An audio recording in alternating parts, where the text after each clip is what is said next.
Hello and welcome to We Women Want. This is our weekly show where we discuss issues that are pertinent to women.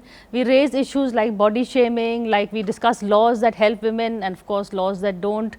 We've discussed fashion, we've discussed who decides whether size 0 is normal. We also take up issues such as women's health issues, breast cancer, and basically issues that I think affect women and all of society in general. But today we are in fact taking something that is integral and a very essential part of our lives, which is the institution of marriage. Do we need to take another look at the institution of marriage? The old traditions where the men really get to have the say are no longer really valid for one reason. A, of course, that I think everybody wants equal opportunities. Women are also earning and are contributing as much. The most of the power that men get apart from tradition is also because they are the earning members. Now that no longer holds. There are also marriages, there are different kinds of marriages that are happening. Marriages without kids is becoming very normal. Live-in relationships are now becoming the norm. Same-sex marriages were just taken up by the court. So take a look at relationships. Do we need institutions? Do we need to rethink the institution of marriage? Joining me on the show today is, I have with me Dr. Suman Agarwal. She is a PhD in philosophy. She's a Gandhian, but she's also the founder and the president of Shanti Sahayog, a Gandhian NGO that works a lot with women, domestic abuse, and she's in rehabilitating victims of marriage. I have Anuradha Das Mathur. She is the dean and the founder for the Vedika Scholars Program for Women. And I have Shaili Chopra. She is a founder of the She the People TV, and she's also written a very interesting book called The Sisterhood Economy. Welcome to this conversation, all of you. Rather, I have to begin by saying, this idea of this came when we did a program with the Vedika Scholars of Women, the young girls who are just stepping out in their professional career in their mid-20s. And I asked them, I think you were also on the show, that what are your priorities? And very interestingly, they said first career, second children, third marriage. Because of IVF, because of adoption, there are so many options open. So already the young girls have their priorities which will not fit in the traditional concept of marriage.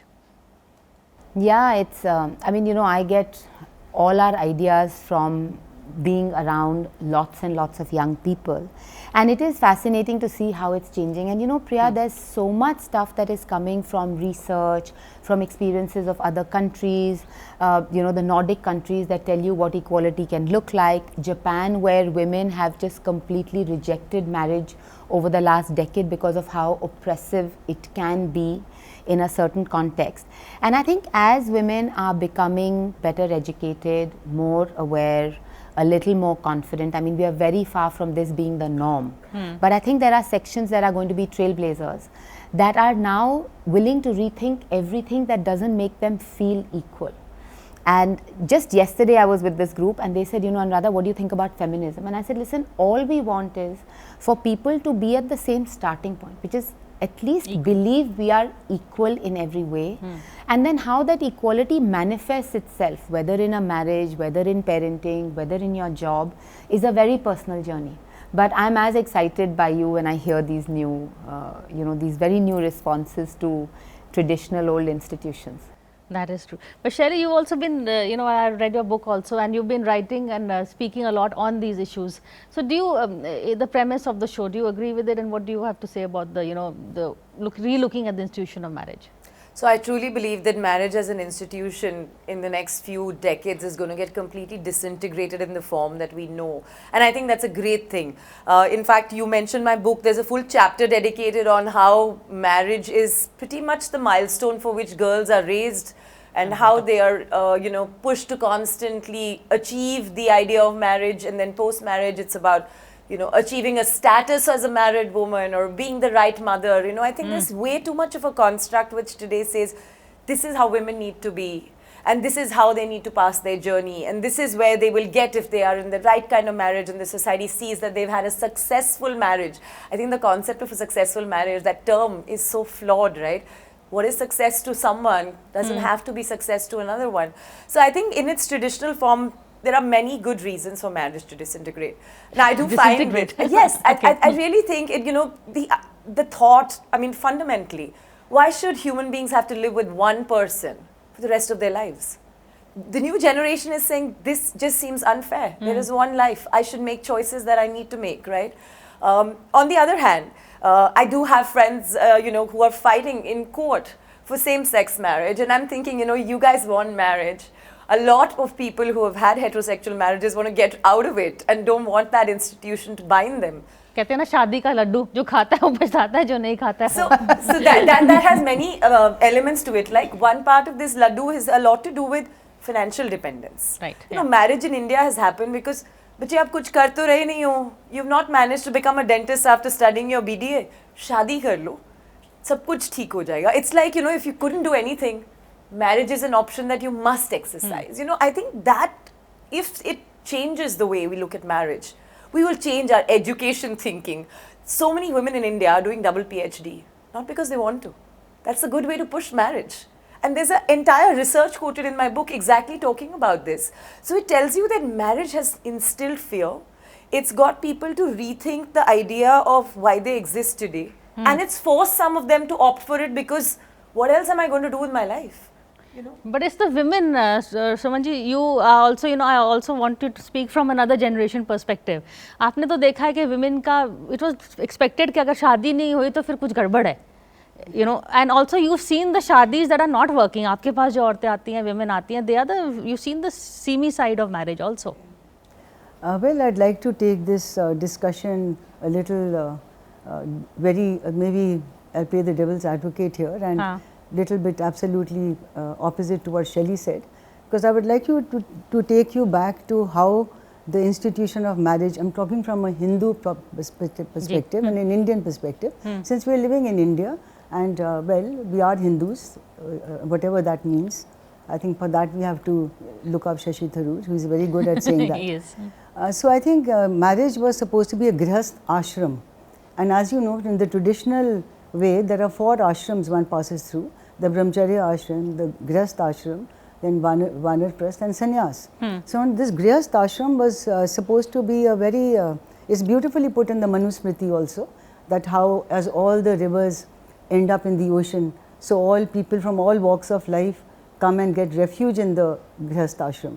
And I have actually grown up in that generation where when you know when there's, you make roti in the kitchen, the first one was made and given to the Agni, you know, Agni pe, it was offered to the Agni. Then number 2 it was made and kept for the Brahmin, whoever will come. Then number 3 was made for somebody who will come and beg. And number 4 it was also given to one animal, the cow, you know. And the 5th one was served. Okay. So now this whole idea of being there for others, the compassion, the sisterhood or brotherhood or whatever you may want to call it, I think it's a very beautiful concept. And so from that point of view, it's there's a stability in the society. People know that they can come there. I mean, so all of us have, you know, I'm sure, I don't know if both of you are married or not, but like we've had instances of cousins coming and staying with us, doing their MPhil or the law or whatever, you know. So like it was a sort of a resting place for many young people, and there was a lot of fraternity. I'm not overdoing this. Right. That's number 1. Number 2, I really, even from the Christian point of view. So what I'm talking about is the Christian point of view. You know, you say that with God as witness, I take you as my lawful husband or wife, and then but everybody changes. Nothing is constant. That is fine. Yes. But what I'm trying to say that there are some things that don't change. For example, whether you're in a relationship, whether it's your husband, mother, brother, sister, daughter, son, doesn't matter. The whole point in a relationship is commitment. Right. So in that sense, I'm talking about commitment. So when you are talking about like, you know, it's too much for this small life, one partner, you know. So that also has a lot of repercussions. That's another way of looking at it. That's a very good point Dr. Suman has raised. The concept of commitment and then loneliness later. If I can just add one thing more, and that is that let us also talk about the larger issue of why are we here. You know, we are not here to just enjoy this one. Of course we are there. It's not that. But there is also a spiritual destiny.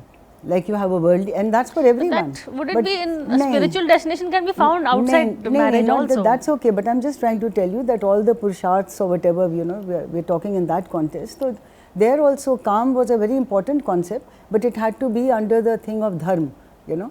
So I mean, there were certain rules which I think have really been flouted, and I don't think people are happier because they can sleep with anyone they want. Again, that is open to debate, and I'm sure that's... But I appreciate the points you made, because there was a thinking, a tradition that was there, and there was a certain thinking of stability, still is, commitment and stability.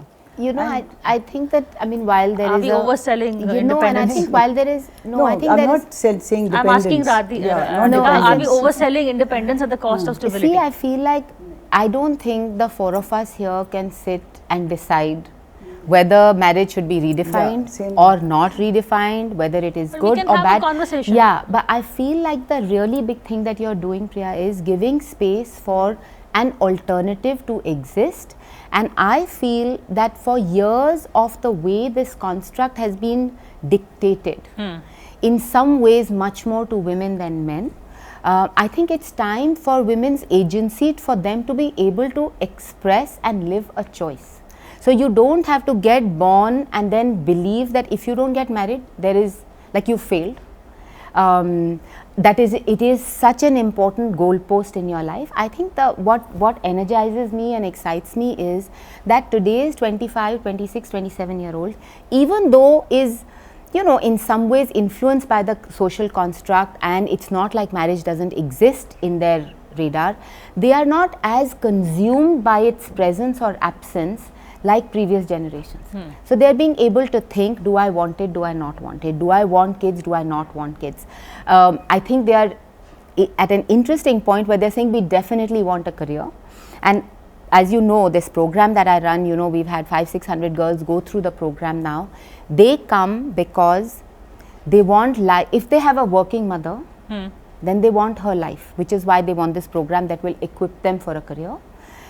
If they have a mother who's not working, they come because they don't want their mother's life. And it's a frightening reality, because they are seeing the impact of financial dependence and they don't want it.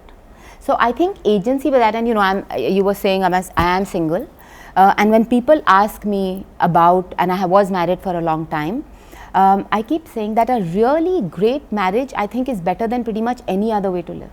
But it's really rare to find.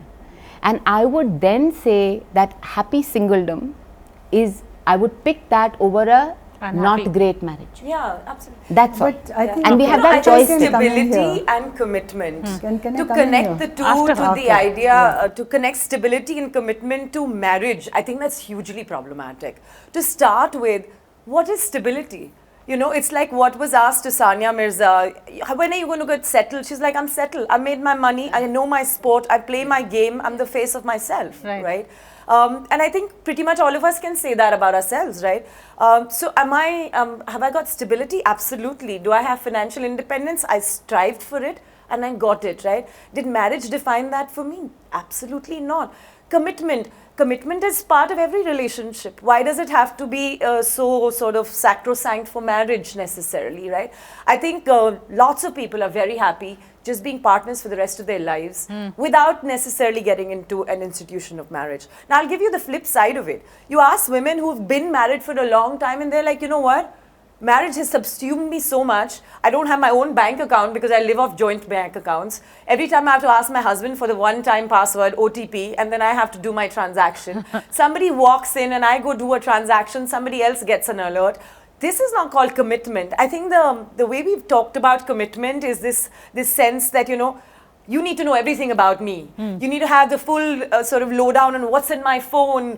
You know, we are going to put out these social media posts together as a couple. You know, I think there's so much of this sort of sense of dunyadari in marriage, which is fundamentally flawed, because if you're in a great relationship, you don't have to define that relationship unless you have a financial reason to do that.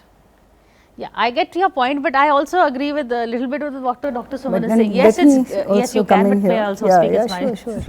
So the whole point is that it's good to be, you know, fancy free, to have your sense of independence.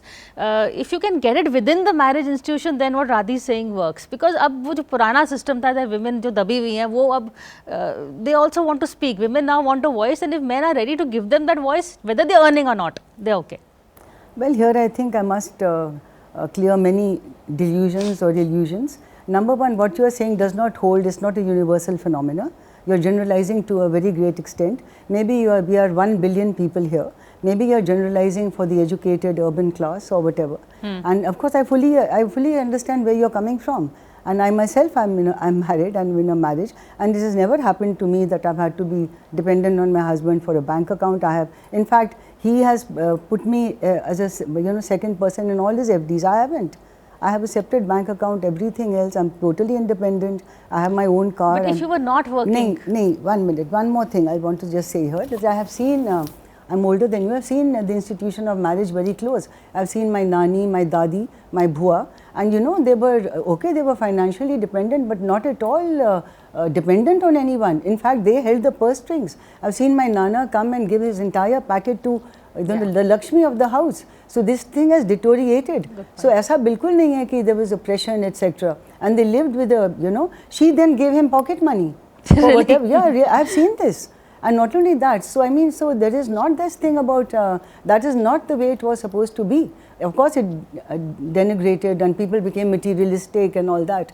But, and then, dowry was also istri dhan. It was a very beautiful thing. You gave your daughter her part of the share of the property or whatever. So and then when the settlement happened, you didn't give her heritage rights. You didn't let her have property rights. No, it was not like that. Let us take it with the intent, and it worked very well for a very long time. That is okay. I think the more materialistic we became, and then we started demanding dowry and beating up women and so a lot of things. So I don't think this thing about but financial. But hota hi tha. I think now people are speaking up more. Hota hi hai, sorry. I've really seen it very close, and even I'm going to take a break and come back. It's a very interesting conversation. I'm glad to have you here because we need the other point also. Thank you. But take a quick break. We're going to come back. Hello and welcome back to We Women Want. We're taking a look at the institution of marriage. How does it work? Does it need to be redefined in today's India? Where I think part of the redefining, Radhi, is, as we were discussing, women are now, but let's talk it from the men's point of view. Do you think the men are also changing? I think young men are, I feel like fathers of daughters in urban educated India, and the younger men are, there's a lot of hope. I think they are coming into the, 2-3 things, Priya. I think the one thing is that at least the audiences that I see, they are pushing marriage. And you are so much more confident, the ability to express yourself, ask for what you want if you're pushing the marriageable age out. So young women that I know, nobody is really getting married before their late 20s, early 30s. I think that in itself makes for a better experience, because you are going in with a much clearer vision of what you want and what you can negotiate for. But the second thing that I want to talk about is, and this happened in 2016, that for the first time in America, the number of single women in the reproductive age exceeded the number of women married in that age.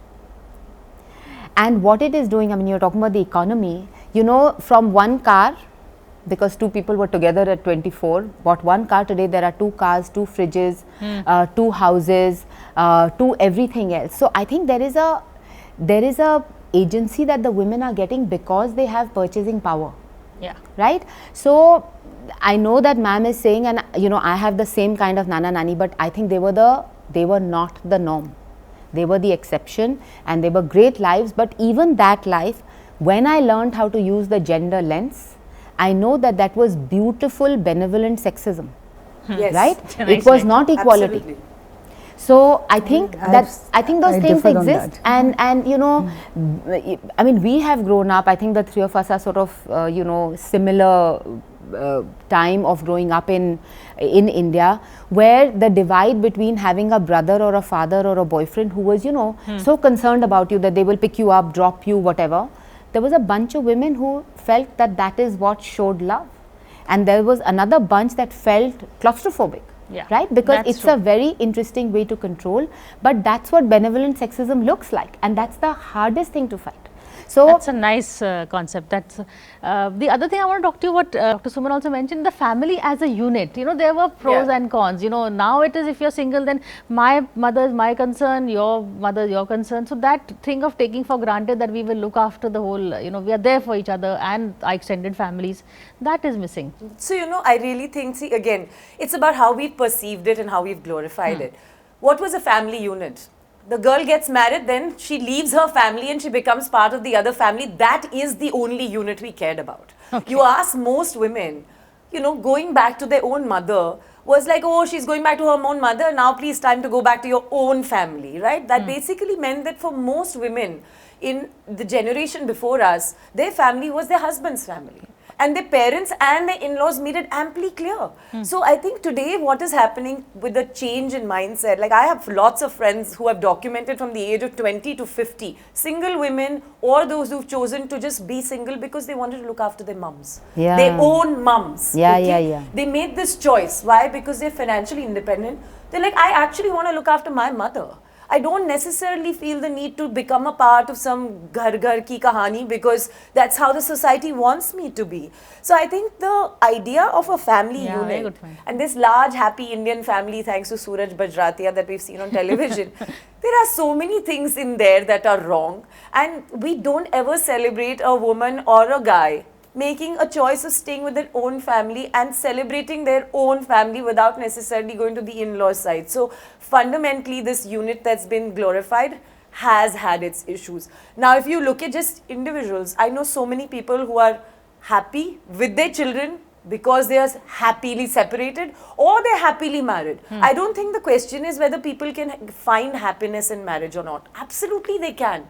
But is the way we've seen marriage where roles are so gendered, power struggles are more evident and against a woman, those are going to get deconstructed because the power and determination of a woman with money scares society in India. You know, I don't think she's any longer. absolutely right. But can I also just say one thing? That I think this is also what she says about, I know so many people whose, you know, the mothers stay in the family and the sons-in-law, they welcome them. There are so many instances. Exceptions, but they are seen as exceptions. That's an exception. You're right, but that's an exception. So many families, and also how they are very much looking after their parents and the. And they are allowed to. It's not allowed to. I think that is the yeah, but I think the allowed to is the problematic word. Allowed to. It's not allowed to. That it is done. It is not necessarily a. See, the thing is, we talk about the boys. That I agree. That, you know, today, I mean, I also know today, of course, people push marriage. You know, my own daughter got married in her late 20s. You know, so that is fine. And then. First they don't want to get married, then they don't want to have children, and you can't even ask about a kid. Then they still want to tell you that, you know, I don't know if I can vibe. So this vibe thing, you know. So she ended up having her first baby at 33, you know, and the second baby at 38. Though she was very happy with the second one. So I mean, this vibe thing and all that, so it's fine, you know. And that is how generations change, and with the financial independence. And as I work with slum women in 17 slums and I see it, so we always tell them, I've been on this show before, ki aise karna seekho. The day you can do this, then you will not be a doormat. Right. So I'm not advocating being a doormat, not at all. Yeah. And I think, in fact, I think it's good to have strong women and strong men getting married, because then they learn to give each other space, they respect each other. So the institution as such is not bad. I think it's very individual experience, and individuals make up an institution. But of course, I'm very happy because of financial independence, and I do remember one thing which I grant to you, that when I was growing up, you know, if I sat in a particular way, so my dadi or nani will say, "Kaise बैठी हो? तुम्हारे ससुराल वाले क्या कहेंगे?" You know. But then when I brought up my daughter, I never said that. I always told her, career is very important. You have to learn to do this, you have to be financially independent, and then marriage. Marriage not the all. So that, that a lot of things changed. I myself have a double name. I'm Suman Khanna Agarwal.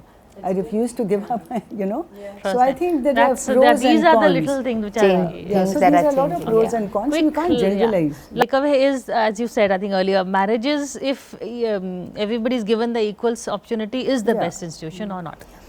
I think, I mean, my takeaway, Priya, is that I think women, we have reached a point where we have to have the ability to exercise a choice.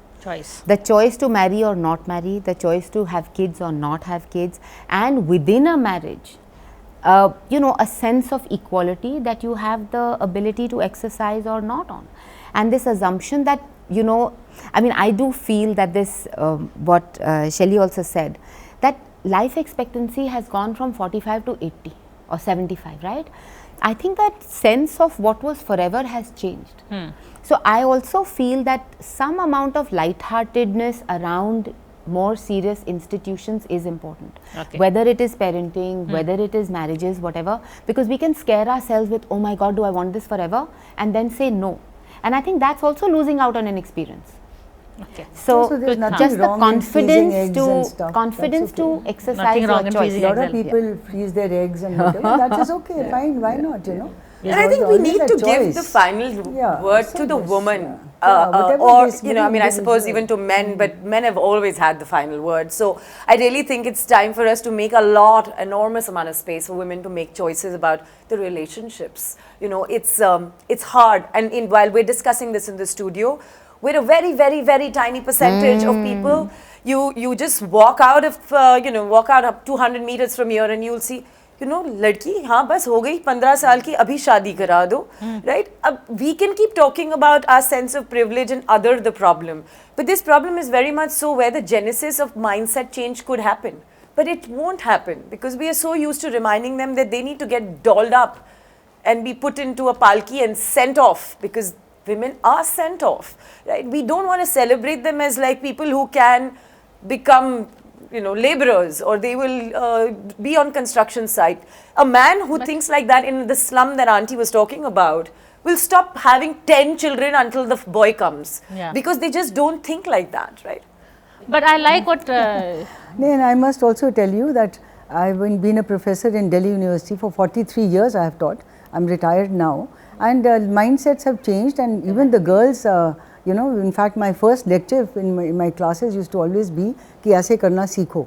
So I'm all for financial independence. Are you all for the fact that the girl goes out and works and the man stays at home? Why not? Why not? If it's if I'm if totally suits for them, it. I think a lot of men I meet are also for it. I think so. Actually, you know, we don't realize the pressure on the men. That was the point I wanted to make. The whole point is also. it's a very individual choice. And there should definitely not be subjugation. There must be equality. So I think we're totally out of time. So respect, equality and choice from both men and women's point of view also. You know, why should we leave the men out of this equation? Because it is individual at the end of the day. But thank you all for this conversation and coming and having this chat. Thank you. For more such videos, subscribe to the NewsX YouTube channel, hit the bell icon.